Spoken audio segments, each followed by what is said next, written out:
Di suatu hari yang cerah terlihat pemandangan yang indah. Beberapa kelompok baru saja tiba di tempat itu. Tiba-tiba ada yang memanggil dari sebelah semak-semak, "Hai para manusia di sana. Kemarilah sebentar." Mereka pun menoleh ke sosok tersebut dan ternyata seekor kucing. Kucing pun berbicara, "Apakah kalian tidak mau melihat barang-barang bagus dulu? Ada penjual keliling." Penjual kelilingnya seekor kucing. Kata kelompok tersebut, "Wah, lucu sekali," gemas imut. "Emangnya jualan apa kamu?" "Dikeluarkanlah sebiji tomat dari penyimpanan." Jereng, "Hah, tomat apaan nih kok kecil amat? Apaan ini? Padahal aku berharap ada senjata atau ramuan misterius yang langka. Itu kan cuma tomat biasa, kita bisa memakannya di luar sana," kata mereka. "Dasar manusia-manusia gak ada akhlak." "Sudah kuduga reaksi kalian pasti begitu." Sambil menunjuk ke arah kelompok orang tersebut, "Tomat ini berbeda tahu, lihatlah rinciannya di sistem." "Hah, apakah berbeda dari tomat biasa?"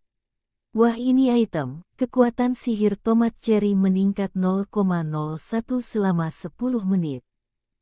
Sedikit sekali, hah. Lemakku bisa berkurang 10 gram hanya dengan memakan tomat cherry ini." Seorang wanita pun terkejut setelah membaca rinciannya. Apa itu sungguh mungkinkah?" Si kucing pun menjawab, "Oh, tentu saja luar biasa buahkah. Harganya 0,05 koin dungeon saja per buah. Aku mau beli 200 biji. Oh tidak, 250 biji. 300 biji aja deh. Yang lain pun tidak mau kalah. Berikan padaku, aku mau beli semuanya." Si kucing pun melongo.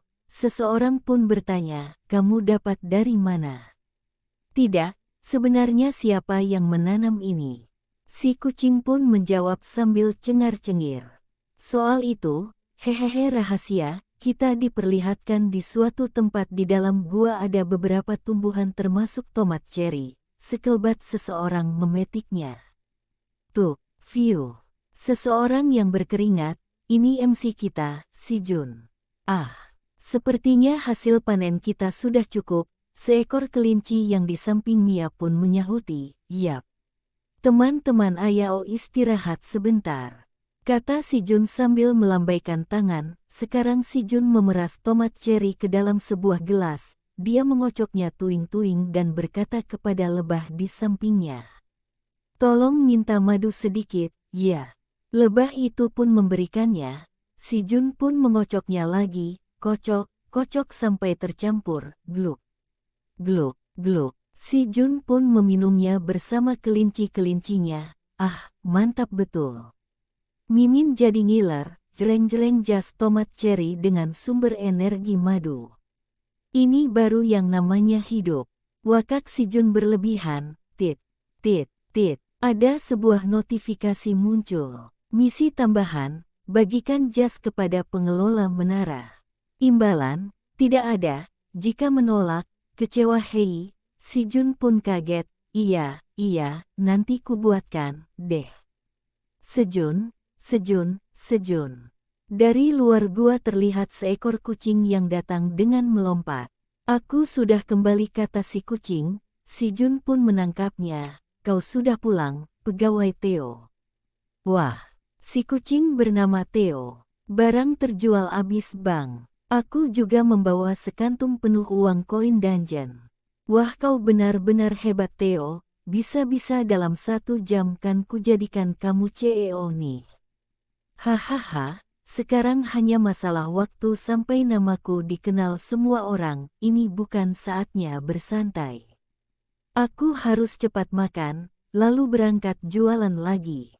Aku ingin buru-buru cari uang," kata Theo. "Secepat inikah?" "Theo istirahat dulu saja beberapa hari." "Woi kelinci hitam, berikan ikan." "Hah, Theo kecanduan uang ya?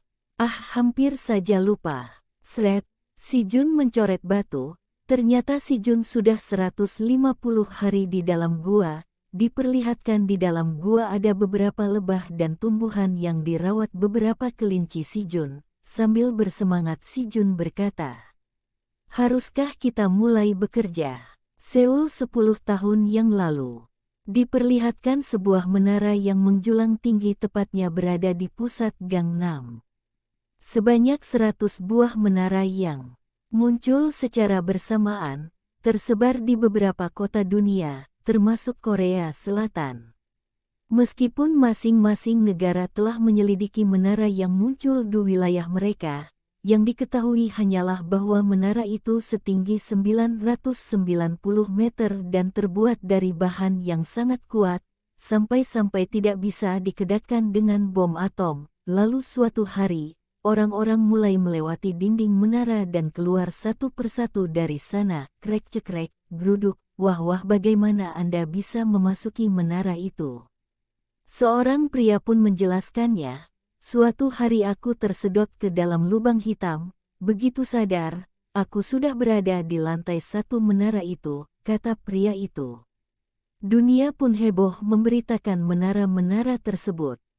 Lanjut ke part 2, tempat seperti apa lantai 1 tower atau menara hitam itu?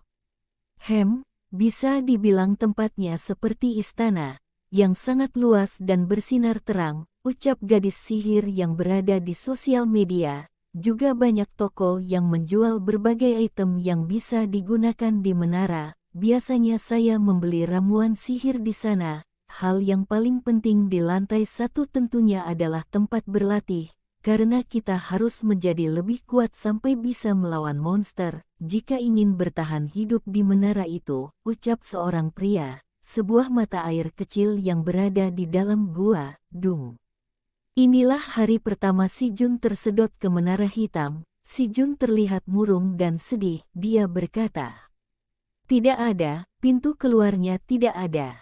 Aku sudah mencari pintu keluar sampai ke ujung gua seharian, tapi tetap tidak ada pintu keluarnya. Tempat untuk melatih skill dan toko sihir pun tidak ada. Aku juga sudah mencoba berteriak meminta tolong, tapi tidak ada siapa-siapa. Jangan-jangan aku tersesat. Ini alarm bangun pagiku, berarti sudah lewat sehari aku di sini. Ponselku tidak ada sinyal, tapi kalau alarm pasti sesuai, kan?"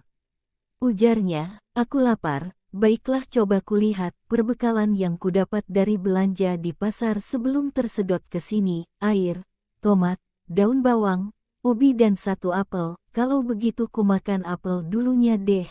Apel memang enak dimakan pagi-pagi, manis sekali, ini masih kurang." Sambil memandang apelnya, kemudian Si Jun memakan ubinya mentah-mentah. "Enak sekali rasa dari ubi ini, nyam-nyam, nyam. Aku memang selalu memakannya setelah, tapi ternyata dimakan langsung seperti ini juga enak loh." Si Jun sudah kehilangan akal, hek-wek uhuk-uhuk.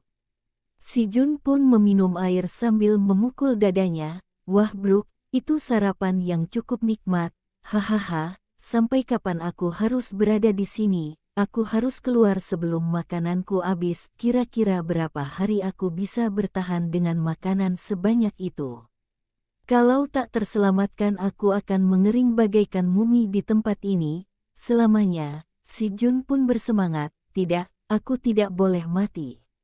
Aku berusah payah ke sini, jadi aku tidak boleh mati sia-sia begitu."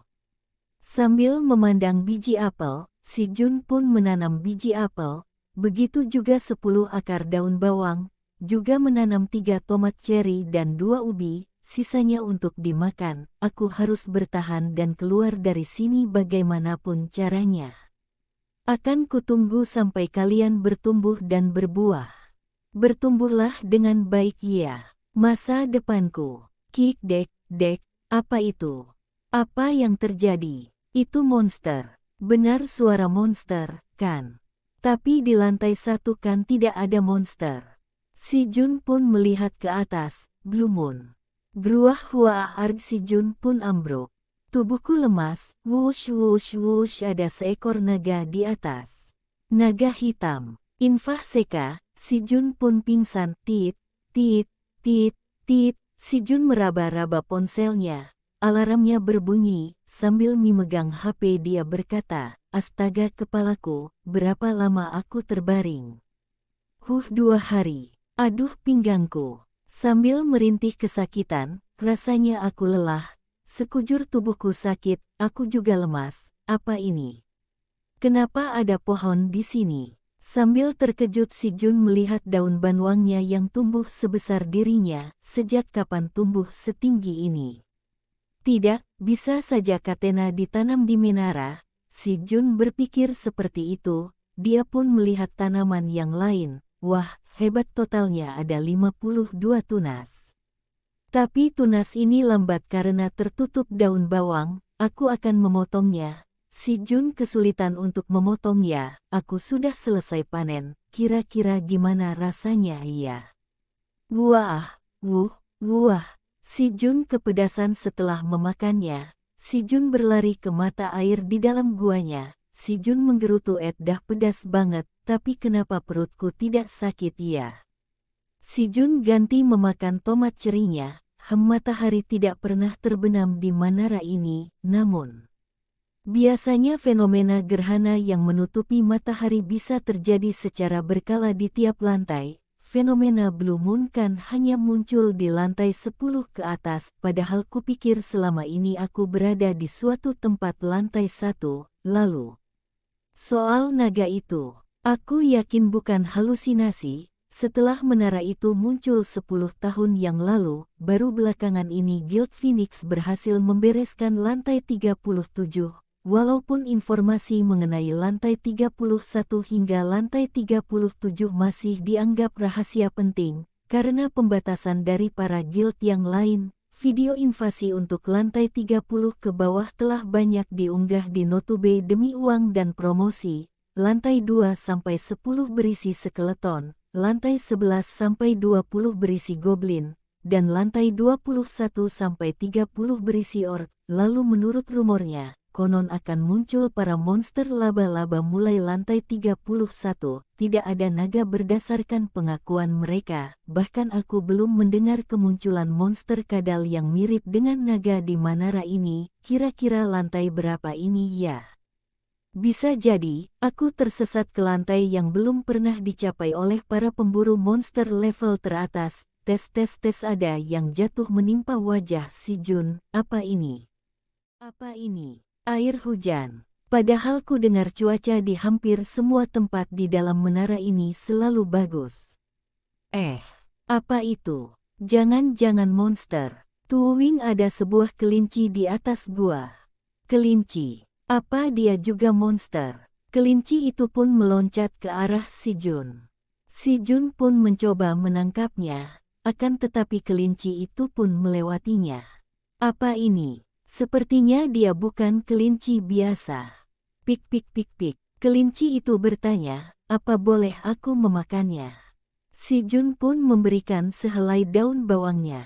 Nyam. Kelinci itu memakan daun bawang dengan si Jun di sampingnya. Si Jun bertanya, ngomong-ngomong, daun bawang ini pasti bertumbuh lagi. Saat aku sedang lengah, berarti aku harus memotong daunnya sehari 2 kali nih. Benar-benar, kata kelinci. Tiba-tiba di atas gua terlihat seekor kelinci melompat lagi sambil membawa penyiram air. Si Jun pun kaget. Wah, ada kelinci yang lain. Jangan-jangan kalian pasangan. Benar sekali bang. Di gua ini sepasang kelinci telah bergabung bersamaku dalam kisah hidup di menara ini. Lanjut part 3. Diperlihatkan di dalam gua beberapa daun bawang yang telah dipotong. Dan beberapa tanaman sedang disirami oleh sepasang kelinci sambil menyanyikan lagu. Rupanya mereka pasangan suami istri yang mesra ya. Bagaimana ini bisa terjadi? Apa? Kalian meminta agar bisa tinggal bersama di gua? Iya benar bang. Matanya berbinar. Si Jun pun kaget. Baiklah. Tapi tidak bisa kalau gratis. Kalau kalian bisa membantuku bertani, aku akan memikirkannya. Meskipun yang dilakukan hanya bisa menyirami dan memotong si Kinci itu pun bergembira dan bersikap manis sambil memeluk si Jun. Entah mengapa aku merasa seperti dimanfaatkan ya, Him. Tapi setelah dilihat-lihat yang mereka bawa itu sebuah item ya. Dari penyiram tanaman milik dari suami kelinci itu air terus mengalir tanpa henti dan di celemek milik sang istri terdapat sihir ruang yang bisa mengeluarkan alat-alat pertanian, seperti gunting dan sekop, setiap kali dibutuhkan. Aku jadi agak iri, andai saja peralatan seperti itu juga ada padaku, kalian sudah selesai bekerja. Coba kulihat, daun bawang yang sudah dipotong harus dikeringkan dan ternyata ubinya masih belum ada perkembangan.